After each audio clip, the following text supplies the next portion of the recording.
Hi there, everybody. Welcome back to 3 News Now. I'm Stephanie Haney. It's Thursday, February 25th. Thanks for joining me for your top stories from WKYC.com and our WKYC app. I appreciate you being here with me. We start off with an update out of Elyria, one of the beloved buildings in Elyria that people have referred to as Uncle Vic's went up in blazes between Wednesday and today. We have video of the fire, and we also have drone footage of the aftermath on WKYC.com. And now there are 2 teens who have been arrested in connection with the fire. Now, this is a building that once housed several nightclubs, and 2 17-year-olds have been taken into custody related to the fire. One of the boys faces charges of aggravated arson, breaking and entering, and failure to report a crime, and the other boy, according to authorities, faces a charge of breaking and entering. Both of those teens were taken to the Lorain County Detention Home pending a hearing with juvenile court, and we'll keep you updated as we learn any new information there. Now, Ohio lawmakers from Northeast Ohio, 2 of them, are looking to bring forward new legislation dealing with Karens and false racially motivated 911 calls. We've all heard these stories where someone makes a call about a person who's not doing anything wrong. Come to find out it's their racial bias at play. And a situation like that happened to a man here in Hudson, and his name is Darren Cooper. So 2 lawmakers from Northeast Ohio, Ohio State Representatives Thomas West, a Democrat out of Canton, and Casey Weinstein, a Democrat out of Hudson, came together and they've written up proposed legislation. And what this legislation will do is if someone makes one of those racially motivated false calls, the person will be able to sue that person for damages. And if they are found to be responsible in a civil court, they will also have to take bias training. So if this bill, once introduced, not yet introduced, but they are announcing it today, if it becomes a law, it'll be called Darren's Law. Now we have news about a Cleveland infant surviving a rare life-threatening COVID-related illness. This is the 5-month daughter of Lauren Grant. Lauren Grant is a nurse and a COVID-19 survivor herself, and she was texted a photo from her daycare center of her 5-month-old daughter, Madeline, whose hands and feet had turned blue. Now, this is due to a rare COVID-related illness called multisystem inflammatory syndrome in children, and that's MIS-C is what that's abbreviated as. Well, Madeline had also recently recovered from COVID, and she was transported to Cleveland Clinic Children's by ambulance, and when they got there, they found out that her heart was inflamed and racing. And Heather Daniels, who is a doctor with Cleveland Clinic Children, she's an infectious disease specialist, said that normally a baby's heart rate is anywhere between 100 to mid 100s at rest, but this baby's heart rate was over 200. It was going up to the 240 to 260 range. So because of that, she was quickly taken to the ICU. After 24 hours, though, receiving steroids and an antibody therapy to reduce inflammation, Madeline's condition thankfully improved, but that was not the end of the ordeal. She was in the hospital for 10 days before she was able to be released.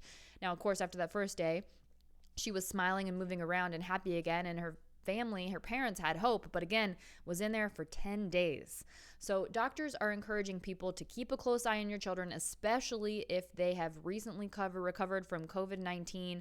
And the doctors are saying most children that do come down with this rare MIS-C, they do recover and they do well, but the long-term impact is not yet known. So if you have a child in this situation, especially one that's recently recovered from COVID, and you notice a prolonged or an unexplained fever associated with rash, red eyes, or unusual abdominal pain, chest pain, diarrhea, or difficulty breathing, make sure you talk to a healthcare provider immediately.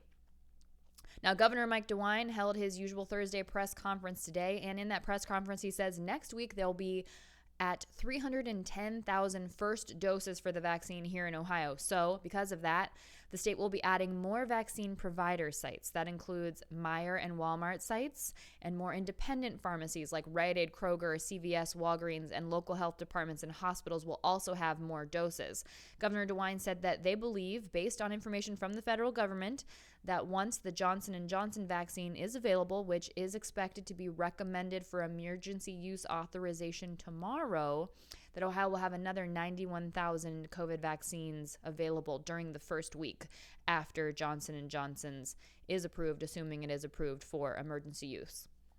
Now let's take a look at the COVID numbers across the world and here in the U.S. as well as Ohio. These global and U.S. numbers come from Johns Hopkins University. Globally, the total number of COVID cases is now at 112,786,577, and the total number of deaths globally is now at 2,502,411. Now here in the U.S., we have 4% of the global population, but we've got the vast majority of the COVID cases and the COVID deaths. We have 25.1% of the COVID cases, that number dropping down a tenth of a percentage point from the previous day, but we have 20.3% of the reported COVID deaths, that number jumping up a tenth of a percentage point.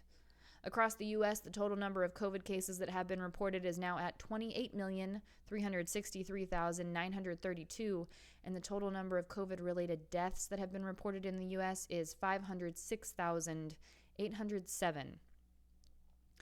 The new numbers from the Ohio Department of Health are out for COVID-19, and we've seen 2,409 new cases in the last 24 hours. That's up significantly from yesterday. We've also seen 80 new reported COVID-related deaths in the last day, also up from yesterday. But in terms of the latest positive rating, good news there.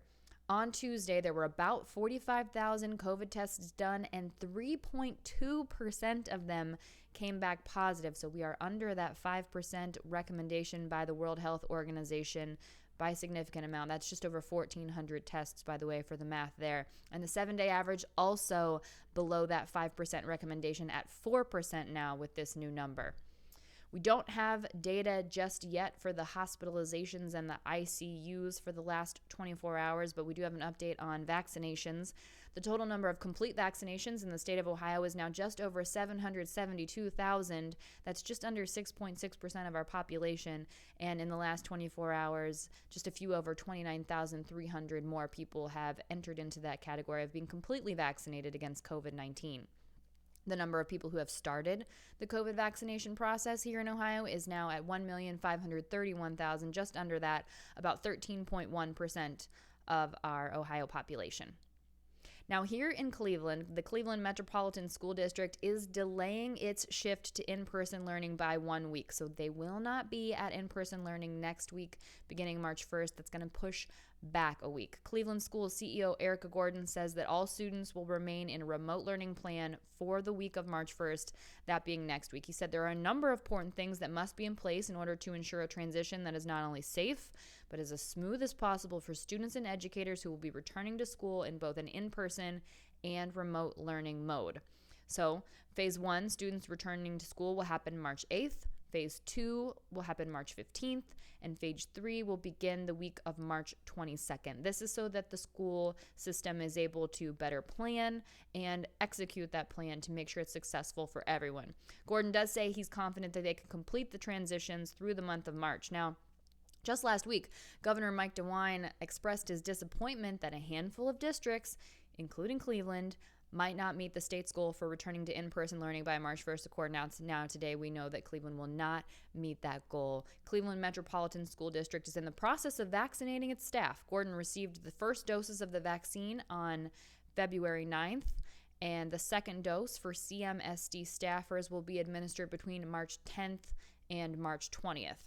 Now, as schools prepare to bring students back in person, bring more students back in person, and everything that goes along with that. Yes, some schools will not meet that March 1st deadline, but it will happen eventually. So my topic on this week's 3 Things to Know podcast is how to do that thoughtfully and how to make sure that your students are mentally prepared, because there's going to be a lot of transition here for everyone involved. Now, some students have already been back in schools. That's true. There'll be a transition for them too, because they'll be rejoined by students that they haven't seen in quite some time. And there's also the possibility, as this continues, because this is a fluid situation, that we might have to go back to virtual learning even after making a transition back to being in school. So in order to do that as thoughtfully as possible, I got some tips from a pediatric psychologist, Dr. Emily Mudd with Cleveland Clinic Children's, and she gives a lot of good advice for how to really thoughtfully go about that, what to watch for in your children as they make these adjustments. So you can find that linked at wkyc.com/3 things to know. That's the number 3,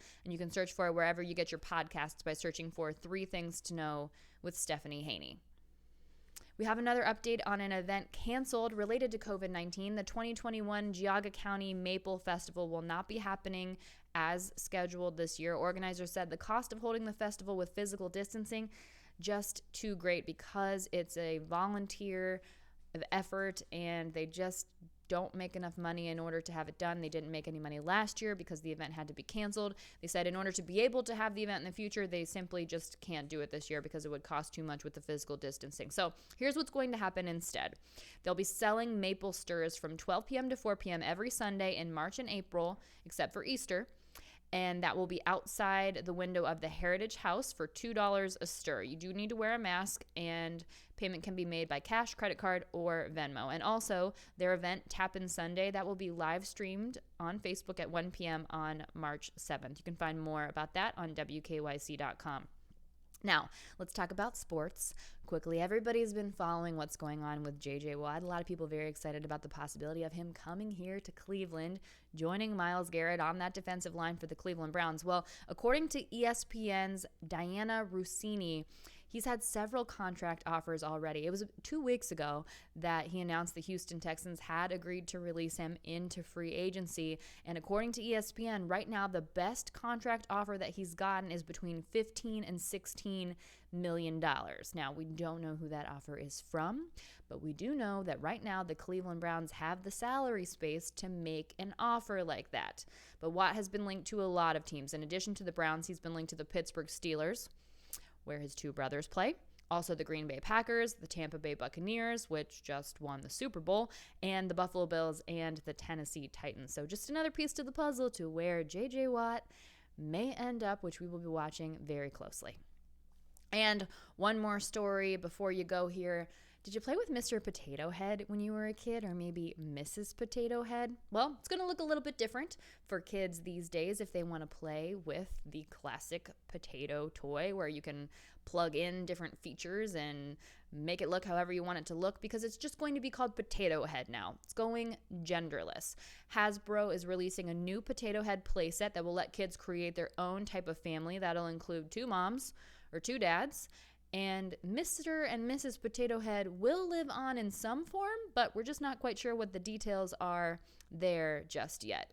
Here's a fun little fact for you if you want some Potato Head trivia. Mr. Potato Head first arrived on the toy scene in 1952, didn't even come with a plastic potato.